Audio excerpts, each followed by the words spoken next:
Paz y bien, hermanos. Jesús, que nos anuncia el reino de Dios como un reino de amor. Homilía para el Domingo Mundial de Misiones, el DOMUN del año 2017, escuchando este año el Evangelio según San Mateo. Estamos en el capítulo 22, en los versículos 15 al 21. Dice el texto sagrado: Entonces se retiraron los fariseos y llegaron a un acuerdo para comprometer a Jesús con una pregunta. Le enviaron algunos discípulos suyos con unos partidarios de Herodes y le dijeron: Maestro, sabemos que eres sincero, que enseñas el camino de Dios conforme a la verdad, sin que te importe nadie, porque no te fijas en apariencias. Dinos, pues, ¿qué opinas? ¿Es lícito pagar impuesto al César o no? Comprendiendo su mala voluntad, les dijo Jesús: Hipócritas, ¿por qué me tentáis? Enseñadme la moneda del impuesto. Le presentaron un denario. Él les preguntó: ¿de quién es esta imagen y esta inscripción? Le respondieron: del César. Entonces le replicó: pues dad al César lo que es del César y a Dios lo que es de Dios. Palabra del Señor.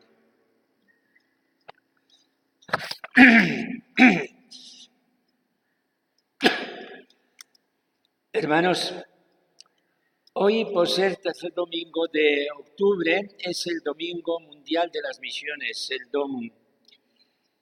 Como todos los años, el Papa, con mucha antelación, es el día de Pentecostés en concreto, entregó a la Iglesia un mensaje para este DOMUN, que en esta ocasión suena así: la misión en el corazón de la fe cristiana.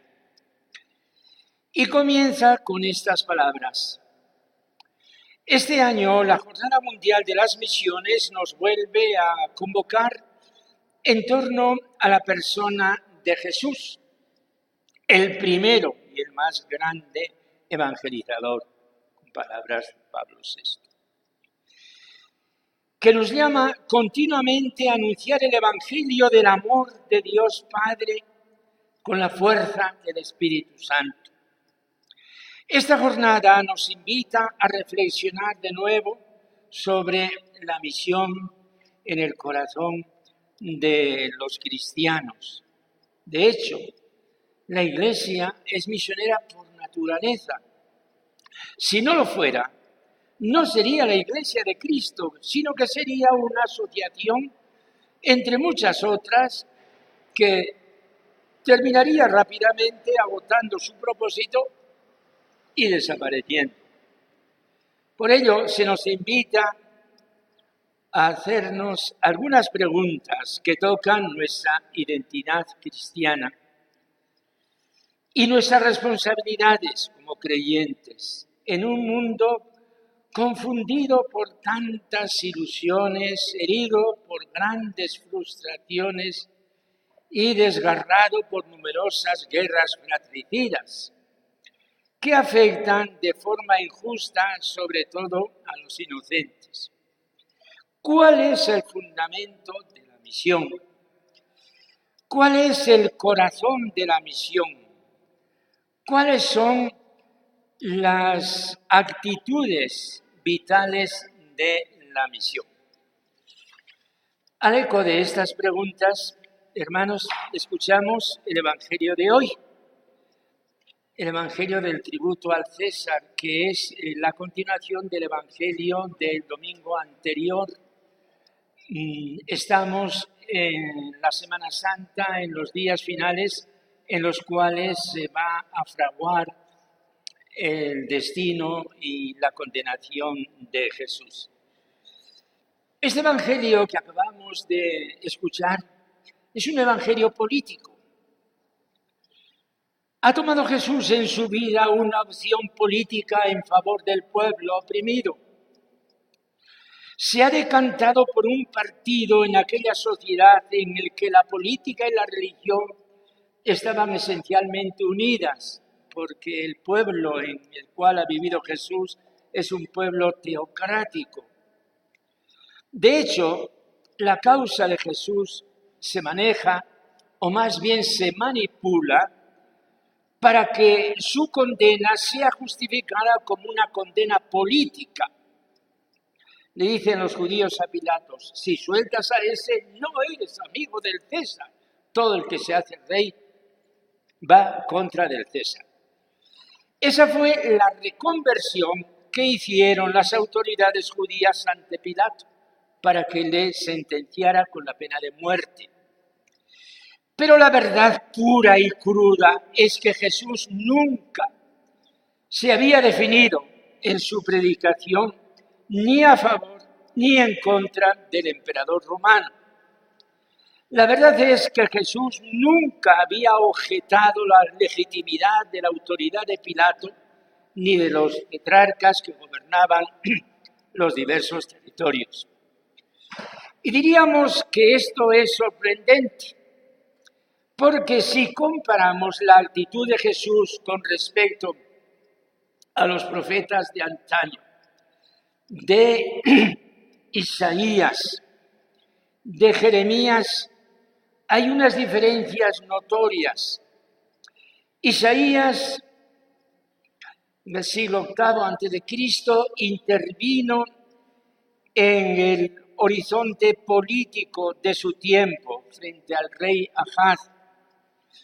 Más de un siglo después, Jeremías se vio también envuelto entre las circunstancias políticas de los reyes de aquel tiempo, que fueron Josías, Joaquín y Sedecías, con el cual terminó el reino de Judá.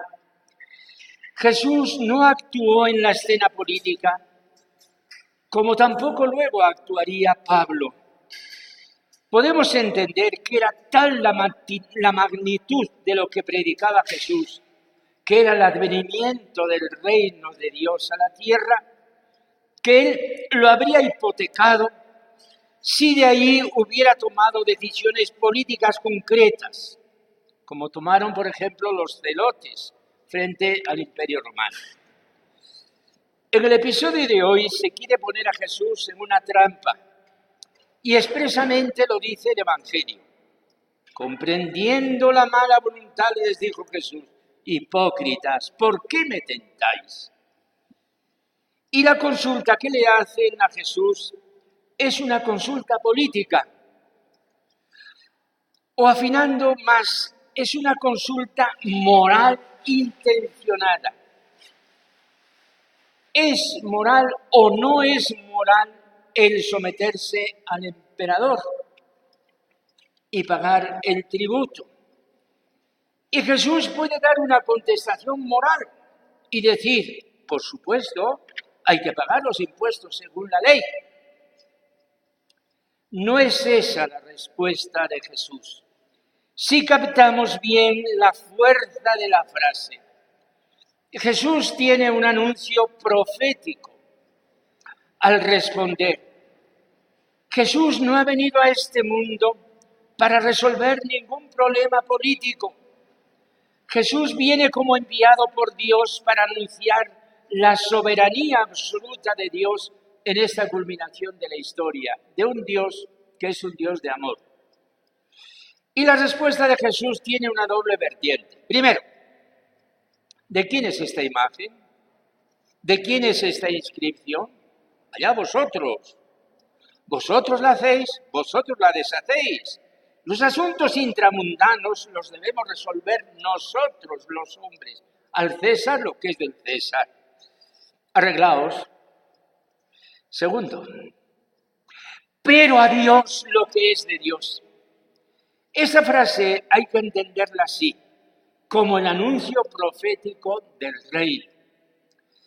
Diluiríamos la fuerza, la novedad, la revelación de lo que anuncia y proclama Jesús si nos quedáramos en un mitad por mitad. Al César lo que es del César, a Dios lo que es de Dios, a cada uno los suyos y todos en paz. No es ese el significado. Si Jesús hablara así, sería un moralista, un profesor de moral, un maestro de buenas costumbres. Pero Jesús es el anunciador del misterio de Dios, de la salvación de Dios, del juicio de Dios, del amor de Dios.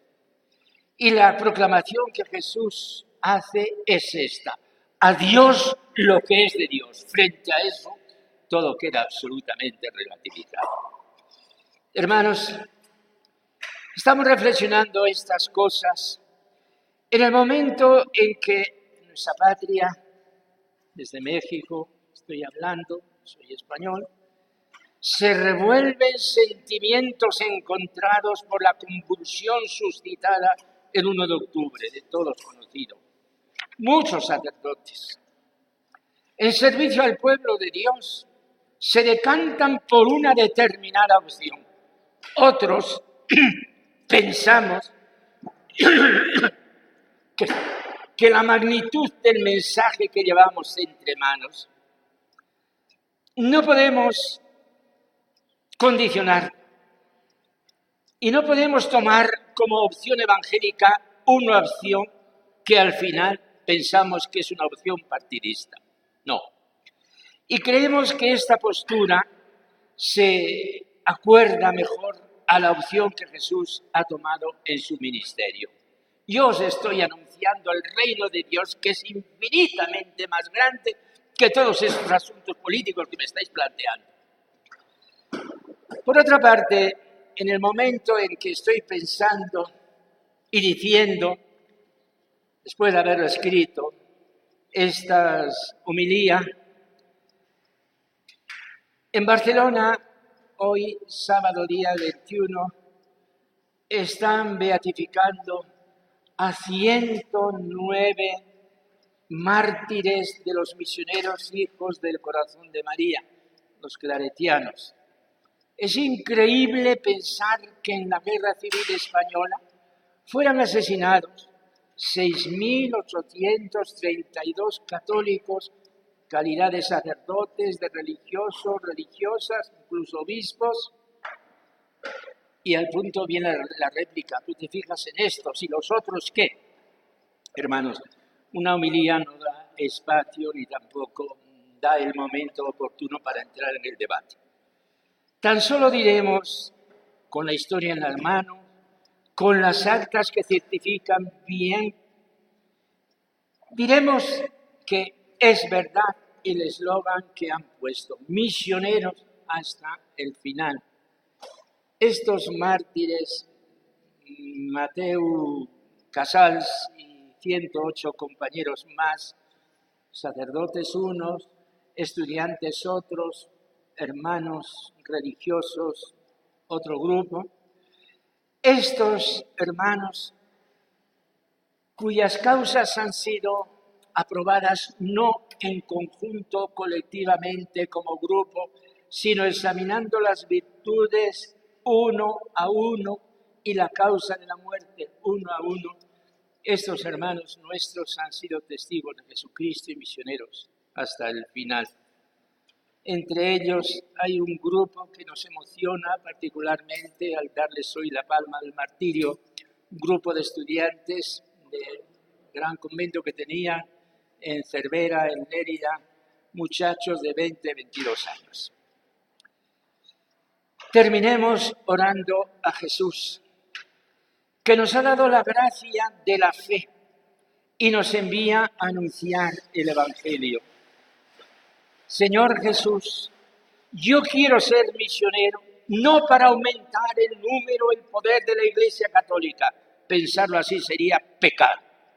Yo quiero ser misionero para anunciar el amor de Dios que tú nos has revelado.